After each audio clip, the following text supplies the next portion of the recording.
हाँ जी, लेट कैसे हैं? क्वेश्चन लिखेंगे आप एक क्वेश्चन के फॉर्म में।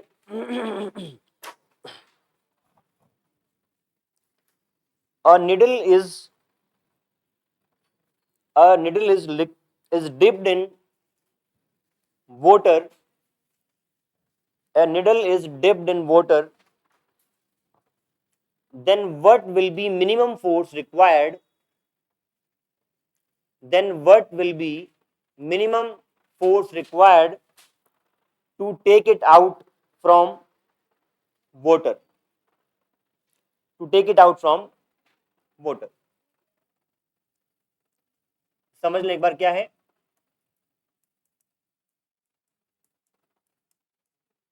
लेट्स से वाटर है, इसकी सरफेस टेंशन आपकी एस है, एस इज सरफेस टेंशन।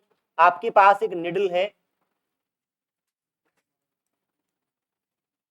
इस निडल की लेंथ जो है वो एल है और इसका जो मास है वो एम है।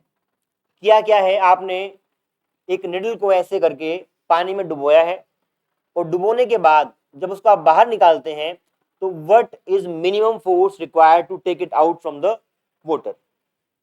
एक सवाल समझ लें, अगला आप करना एक बार। जब आप इसको पानी में डिप करोगे, लेट से ये सरफेस है आपका, जब आप उसको पानी से बाहर निकालना शुरू करोगे, लेट से निडल ऐसे है ना, तो आपने देखा होगा जब आप पानी से उसको बाहर निकालते हो तो पानी साथ साथ उठता है क्या? ऐसा आपका शेप, ये सरफेस का शेप ऐसे बनेगा। निडल कैसे है? निडल आपकी ऐसे है और इसके ऊपर पानी ऐसे, जैसे आप इसको निकालोगे तो ऐसे लग जाएगा। अब ये बताएं, जो पानी की ये वाली लेयर है, ये किस साइड फोर्स लगाएगी इसके ऊपर, निडल के ऊपर? मतलब पर्टिकुलरली, मतलब बिल्कुल वर्टिकल में या थोड़ा तिरछा? जो आपकी शेप रही है, और मैग्नीफाई करें यहाँ पे इसको, तो लेट से एक गिवन मोमेंट पे ऐसे हो गया लिक्विड वाटर, सरफेस आपका ऐसे हो गया। अब इसको आप ऐसे देखें तो हर पॉइंट पे लिक्विड वाटर टच कर रहा है, तो उसके सरफेस के अलोंग वो टेंशन फोर्स लगेगी, तो फोर्स आपकी कुछ ऐसे होगी। अगर आप इसको और ऊपर खींचते हैं तो ये जो एंगल, एक टाइम आएगा कि पानी जितना उसके साथ साथ उठ सकता है उठ चुका है, उसके बाद ये बिल्कुल वर्टिकल हो जाएगा उस पॉइंट पे। अब देखें आप यहाँ पे, लेट से दिस एंगल इज थीटा। इस मोमेंट पे आप मुझे बताओ कौन से फोर्स लग रहे हैं निडल के ऊपर। ये तो क्या भी इंटरमीडिएट स्टेप है, फाइनल स्टेप ये है। इस स्टेप पे आप मुझे आपके इस निडल के ऊपर लगने वाले सारे फोर्सेस शो करोगी।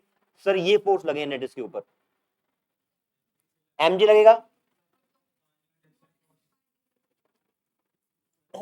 देखो यहाँ पे जो लिक्विड, ये जो वाटर है, वाटर और निडल के पार्टिकल्स के बीच में जो फोर्स लगेगा वो अडेसिव फोर्स होगा, वो फोर्स आपका ऐसे लगा। अगर सरफेस टेंशन आपकी एस है तो आप बताओ ये वाला फोर्स कितना होगा? S L. Very good. अगर ऐसे बताएंगे तो आप मुझे काफी मोटिवेशन मिलता है ना, अदरवाइज नोज डाइव हो जाती है। एस एल फोर्स हो गया, गुड। एंगल आपका थीटा है, तो ये दोनों एंगल कंपोनेंट ऐसे आएंगे, तो मैं इनको हटा के लिख सकता हूं 2SL। बहुत ही बढ़िया। और जो ये वाले कंपोनेंट हैं SL साइन थीटा, ये कट जाएंगे। ये तो हुए जो आपका वेट का फोर्स था, और मैं इसको बाहर निकालने के लिए क्या लगा रहा हूं? F external. ये फोर्स लग रहे हैं। जैसे जैसे वो जो निडल है पानी से बाहर निकलेगी तो आप देखें P वाला, ये वाला कंपोनेंट ये ऐसे होते जाएंगे, है ना, और जब वर्टिकल हो जाएंगे उसके बाद नीचे की तरफ लगने वाला फोर्स जितना मैक्सिमम हो सकता है हो चुका होगा। क्योंकि जो T था आपका, T जब ऐसे था तो उसका एक कंपोनेंट लग रहा था ऐसे, एक ऐसे था, तो जब ये पूरा वर्टिकल हो गया तो सारा का सारा फोर्स नीचे लग रहा है। अब उस फोर्स को और mg फोर्स को काउंटर करने के लिए मैं ऊपर फोर्स लगा रहा हूं, तो उस फोर्स को ऊपर लगाने से अब आपको वो मैक्सिमम वो फोर्स है जिसको लगाने से वो सुई बाहर निकलेगी। Are you getting? तो इस मोमेंट पे आप बताएं ये वाला फोर्स कितना बन जाएगा?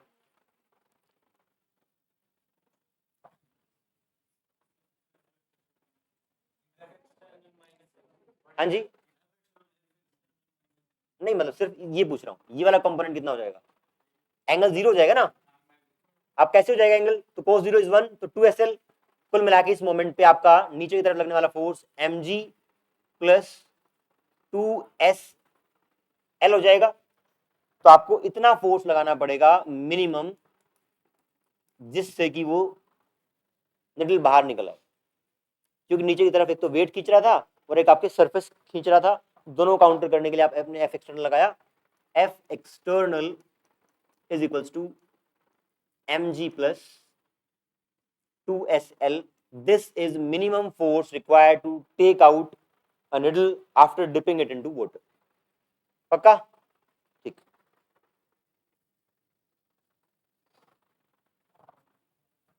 नोट डाउन कर ले फटाफट।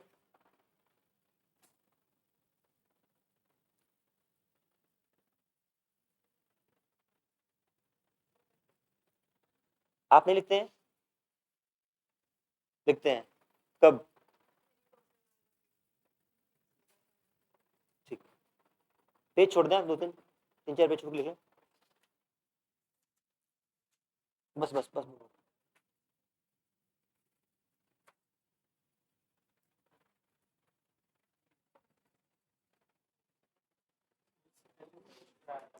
नहीं इससे पहले कुछ नहीं करा है। आप आए ना आए तो मैं कैसे करा सकता हूँ आगे?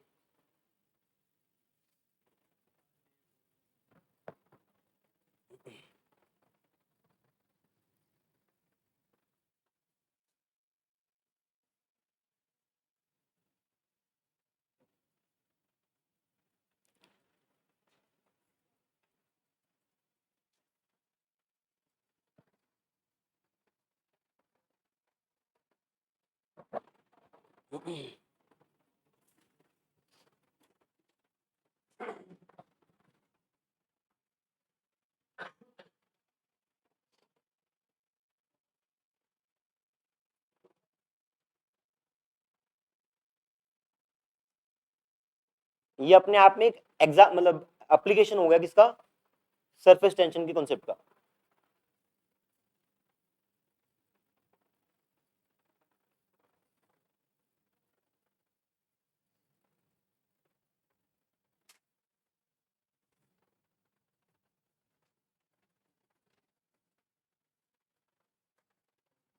आगे बढ़े।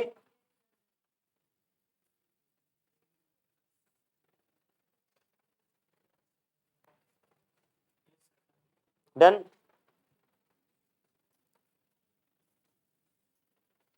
आदित्य कुमार आगे बढ़े। आगे बढ़ने के अलावा हमारे पास कोई चारा भी नहीं है। लिखो आप अगला सवाल। अगले सवाल में एक ही अंतर है, अभी आपने निडल को डिप किया था, अब आप एन्युलर डिस्क को डिप करेंगे। सवाल सेम है। एन्युलर डिस्क क्या होती है देख लें एक बार। एक डिस्क है, शायद पहले आई है नहीं। एन्युलर डिस्क ऐसी डिस्क होती है जो कंप्लीट डिस्क नहीं है, बीच में कुछ पोर्शन कट होता है। अंदर वाला रेडियस आपका R1 है और बाहर वाला रेडियस आपका R2 है। इसका मास m है और जिस लिक्विड में इसको डिप करना है वाटर में या जो भी लिक्विड है उसकी सरफेस टेंशन s है। अगर आप एग्जैक्ट लैंग्वेज लिखना चाहें लिखें आप annular disc, annular disc, annular. अरे आप तो ऐसे कर रहे हैं जैसे कि पहली बार सुना है आपने।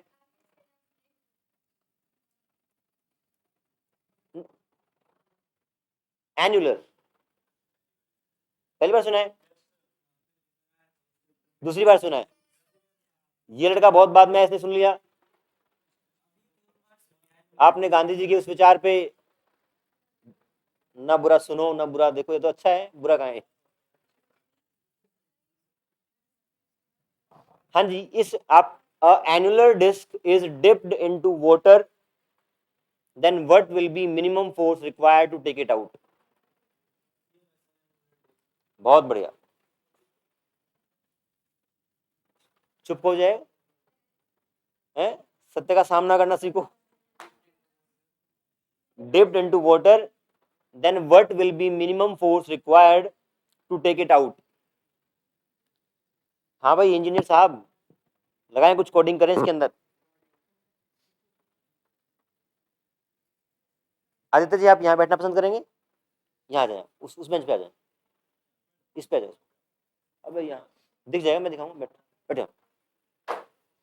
जिद मत किया कर तू यार।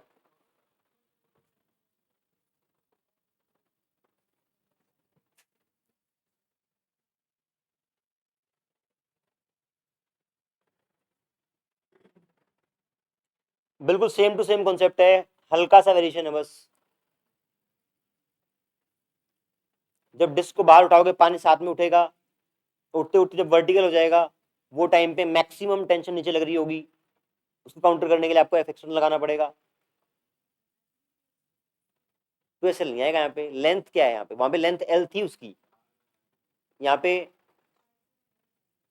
नहीं। आपके दो सरफेस बनेंगे, एक इस साइड और एक अंदर की साइड।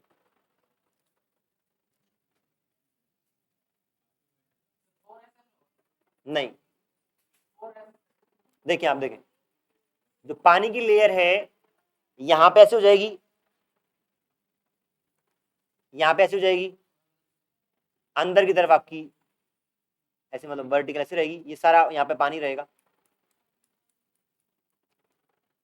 बताए डायग्राम ऐसा बनेगा क्या, जब उसको आप उठा लोगे और आपकी लेयर जब पानी के साथ साथ जो आ रही है वो ऐसे हो गई, तब नीचे की तरफ लगने वाला फोर्स मैक्सिमम होगा।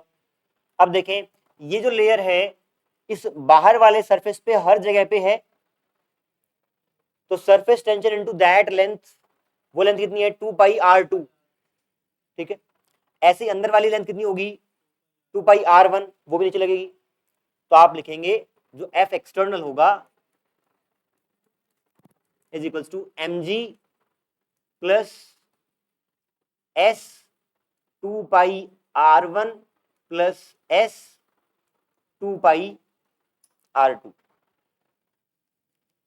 ये दोनों फोर्स आपके लगे हैं सरफेस टेंशन के कारण नीचे की तरफ, और प्लस वेट नीचे की तरफ था। इन दोनों को काउंटर करने के लिए आपको एफ एक्सटर्नल लगाना पड़ेगा to take it out from water. सभी ठीक है?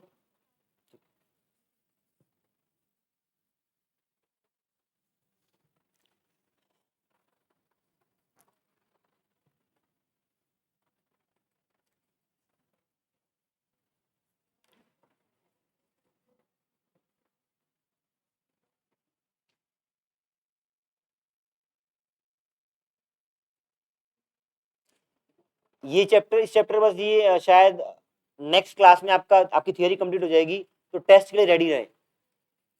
अगले वेंसडे रख लें, कमिंग वेंसडे मतलब वीक में सैटरडे।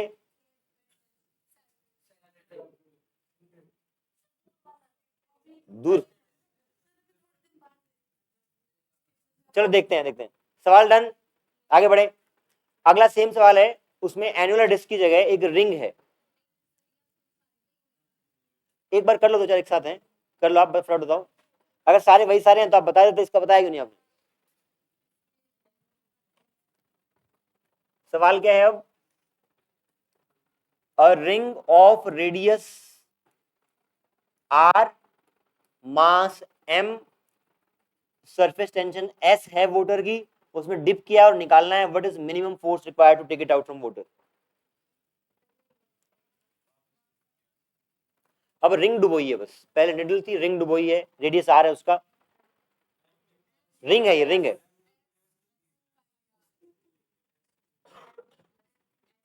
सबका यही आ रहा है,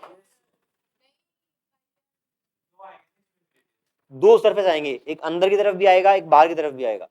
जैसे निडल है, जब निडल को आपने उठाया तो एक सरफेस ऐसे बनाए और एक ऐसे बनाए, जब आप उसको उठाओगे तो एक अंदर बनेगा और एक बाहर बनेगा, आगे ना।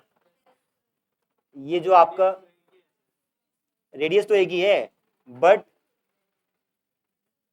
आपकी लेयर कितनी भी थिन क्यों ना हो, कितनी भी लेयर आपकी थिन क्यों ना हो, उसके सरफेस दो रहेंगे।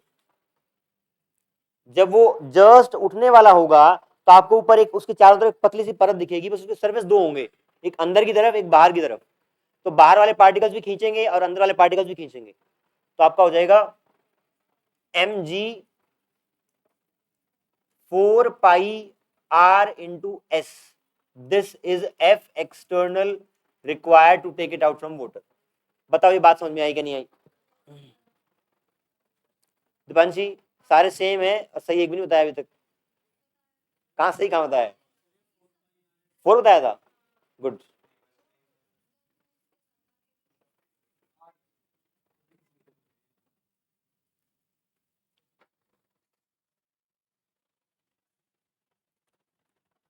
इसी में इसी सीक्वेंस में लास्ट है, डिस्क को डिप किया है, डिस्क कंप्लीट डिस्क है, रेडियस आपका r है, मास, हाँ यहां पे एक ही सरफेस बनेगा, अंदर वाला नहीं बनेगा। f एक्सटर्नल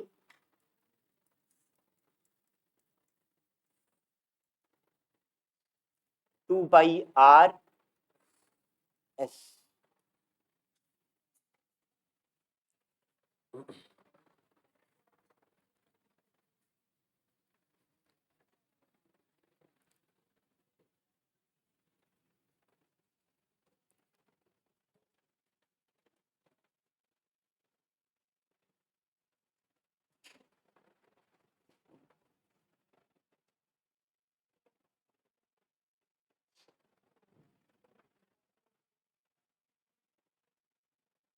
हाँ जी, अगला सवाल, फाइंड आउट वर्क डन, अगला लिख लेंगे पहले, find out work done in formation of a drop, find out work done in formation of a drop of radius small R, of radius R small R. क्या निकालना है? Find out work done in formation of a drop of radius R from liquid in bulk, in bulk. समझ लें सवाल का मतलब क्या है?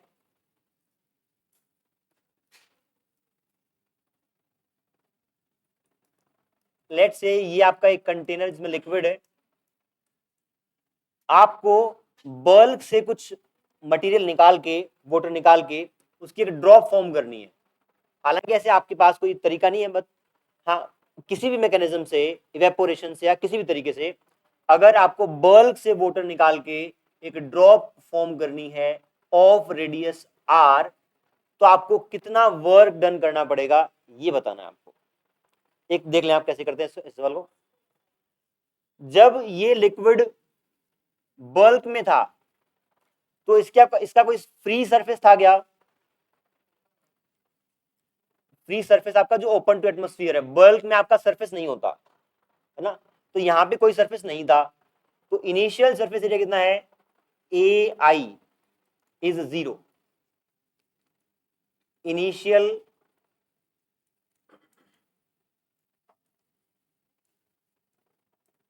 Surface area. जब ये फाइनली ड्रॉप बन जाएगी तब उसका सरफेस एरिया कितना हो जाएगा? स्फीयर है वो 4πr², 4π, ये आपका है फाइनल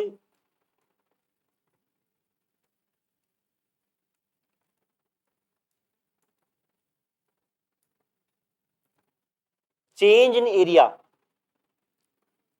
डेल्टा ए कितना हो गया? 4πr² - 0, that is 4πr²। आपको पता है किसी भी सिस्टम में जब पार्टिकल्स एरिया पे, सरफेस पे ज्यादा होते हैं तब उसकी एनर्जी ज्यादा होती है। तो जब ये मटेरियल लिक्विड के अंदर था और जब ये बाहर आपने ड्रॉप बना दी है तो इसमें एरिया का चेंज इतना आया है। अगर एरिया का चेंज इतना आया है तो आपको पता है change in surface energy is given by surface tension into change in area। तो आपका एरिया चेंज हुआ है 4πr², ये आपका आ गया चेंज इन सरफेस एनर्जी, और यही आपका बराबर होता है वर्क डन के। जितना वर्क डन करोगे उतनी आपकी एनर्जी के फॉर्म में स्टोर होता है। तो this is work done to form a drop of radius r from the bulk. Bulk में से मटेरियल को निकाल के आपने ड्रॉप बनाई है, इतना वर्क डन करना पड़ेगा।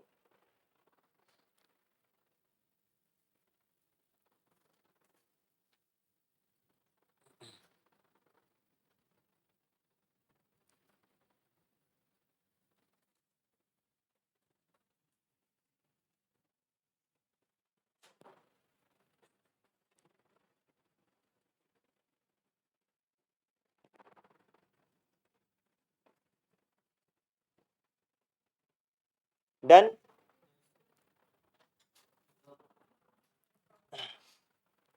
बाकी लोग सोचें तब तक अगला सवाल सेम सेम सही है।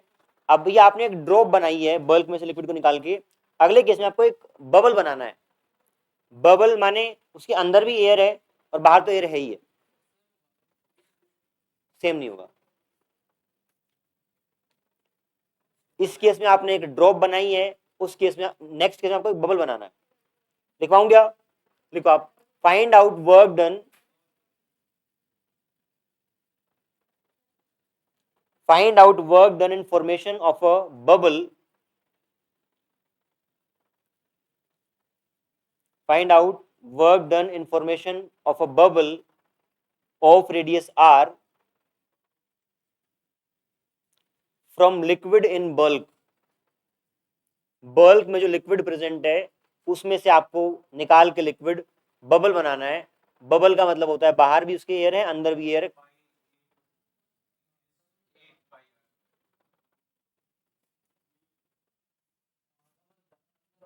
श्लोक आज तो बढ़िया खेल रहा है तू, पढ़ गया है तो हर रोज बढ़ा कर यार, अच्छा लगता है। घर वाले मना करते हैं कि नहीं पढ़ मत, ऐसा नहीं कहते ना?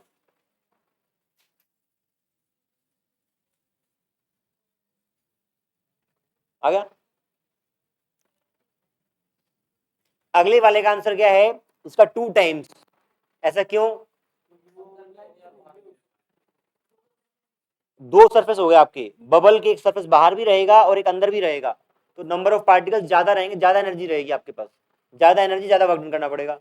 तो 4πr² बाहर का और 4πr² अंदर का। समझ आ रहा है आर्यन? नहीं आ रहा? बबल होता है बुलबुला, पानी का बुलबुला। जीवन पानी के बुलबुले की तरह कभी फूट सकता है, इसलिए पढ़ते रहो। बुलबुले में बाहर भी सरफेस है और अंदर भी सरफेस है, इसलिए number of particles present on surface will be more, therefore energy will be more, therefore work done will be more. तो डबल वर्क डन हो जाएगा क्योंकि एरिया डबल हो गया। ठीक है।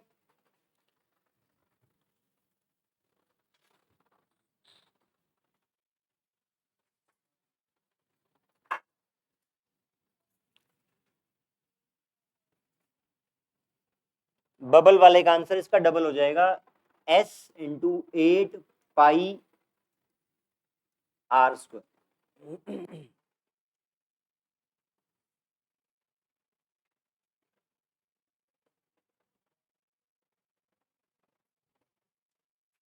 अगला सवाल लिखें।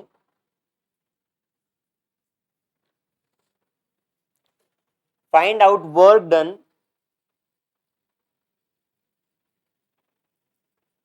in splitting a big drop, find out work done in splitting a big drop of radius capital R। find out work done in splitting a big drop of radius capital R into n smaller droplets of radius small r। Of radius small are.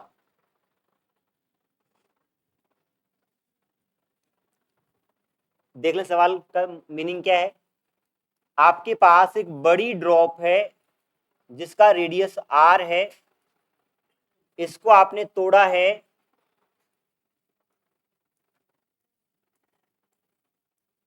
N छोटी छोटी droplets में जिनका radius small are है, और जिस भी liquid से बनी है उसका सरफेस टेंशन एस है।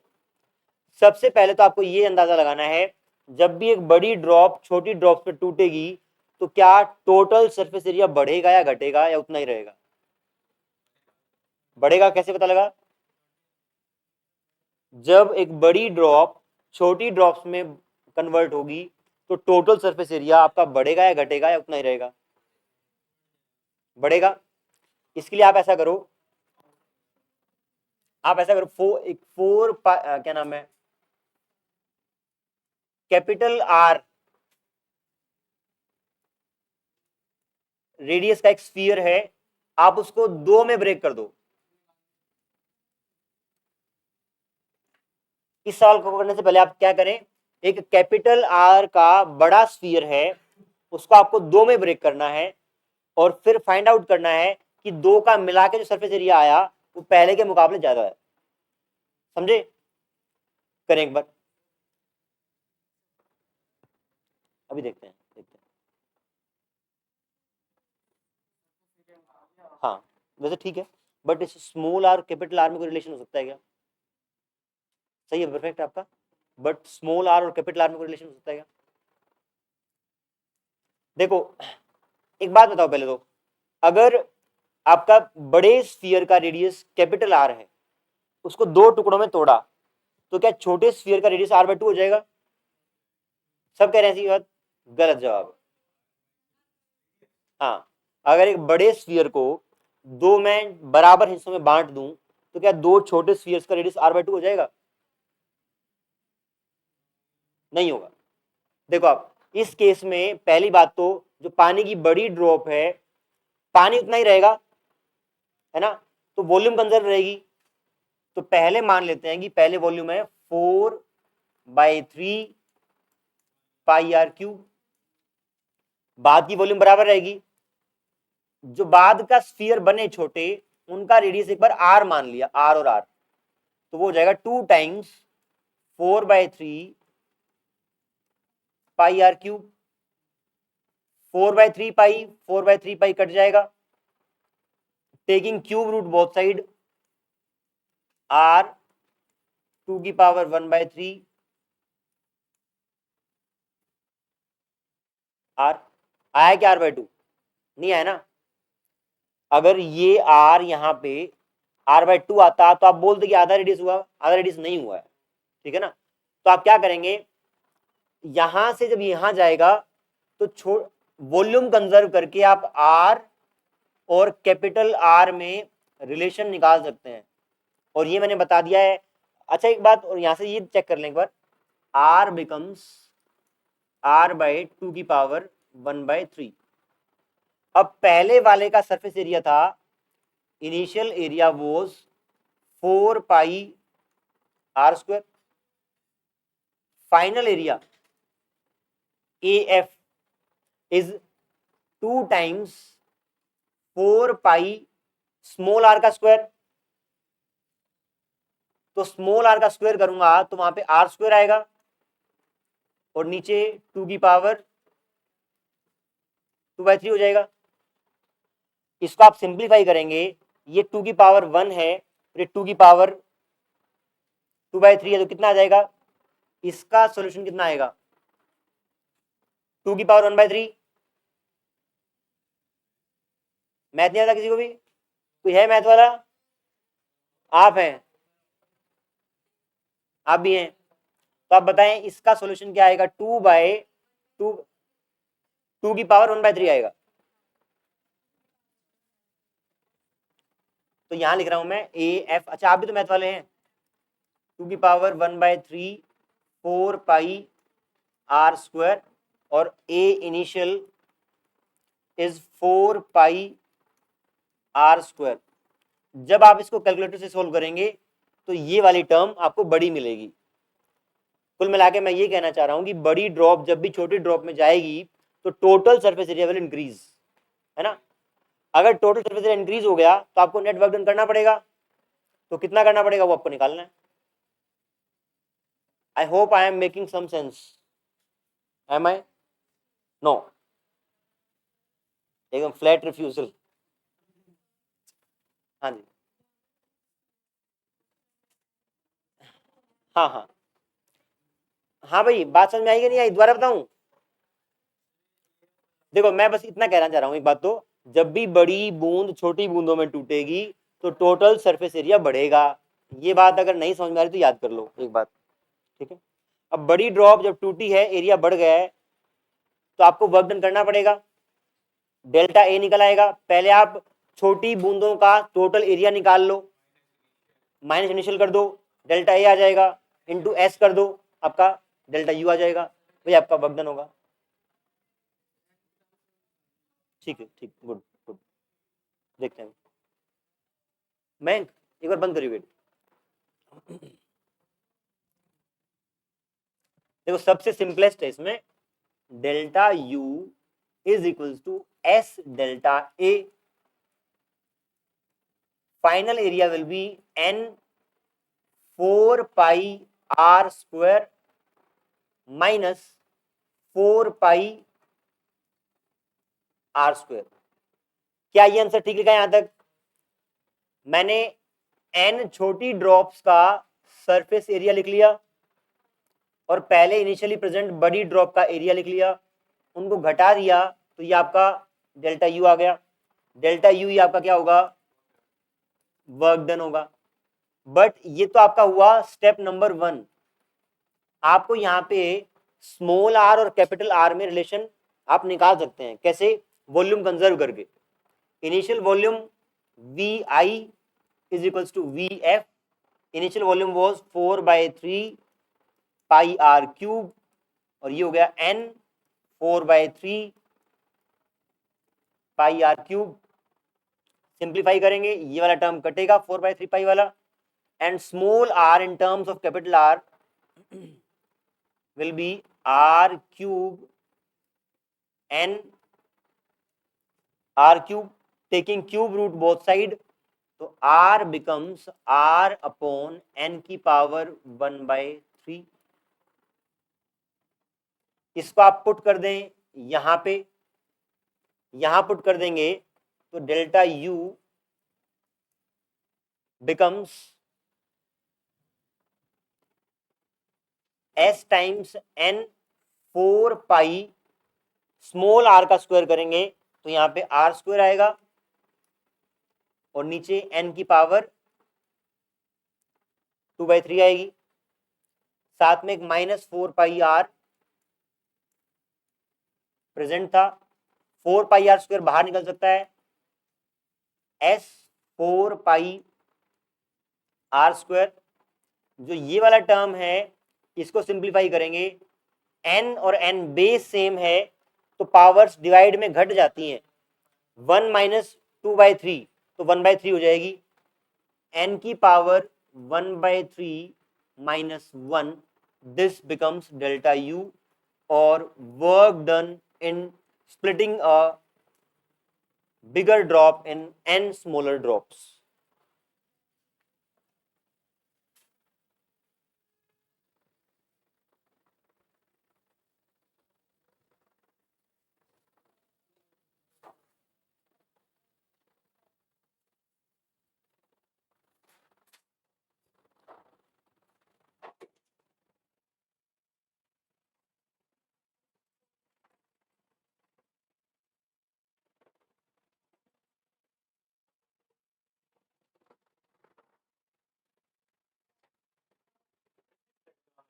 क्या करें?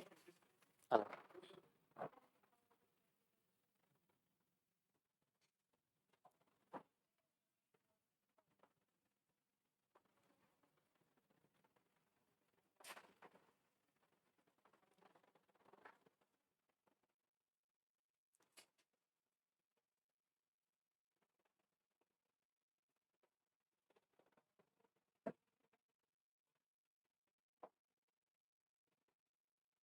सिलेबस खत्म होने के बाद आप रिवीजन करना चाहेंगे 11th का कंप्लीट रिवीजन, तो कब तक खत्म करना चाहिए हमें सिलेबस? दिसंबर के एंड तक तो नहीं हो पाएगा। अगर 1-1.5 महीना देंगे ना, 1-1.5 महीना में मिल जाएगा तो बहुत बढ़िया रिवीजन हो जाएगा। अगर 1.5 महीना मिल गया तो उसके लिए आपको दिसंबर तो नहीं, मिड जनवरी में खत्म करना पड़ेगा। तो आप मेंटली प्रिपेयर रहें, थोड़ा सा एफर्ट।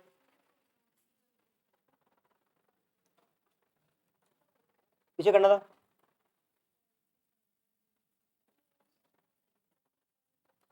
ये सिर्फ समझाने के लिए है, लिखने की जरूरत नहीं है। हाँ जी, next topic is excess pressure.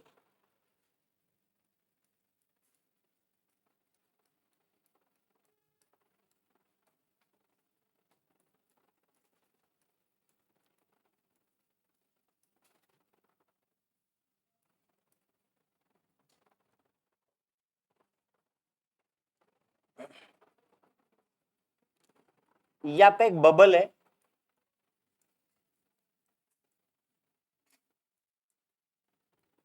Access pressure आपका लास्ट टॉपिक है, इसमें ही आपके मतलब 1-2 सब टॉपिक है बस।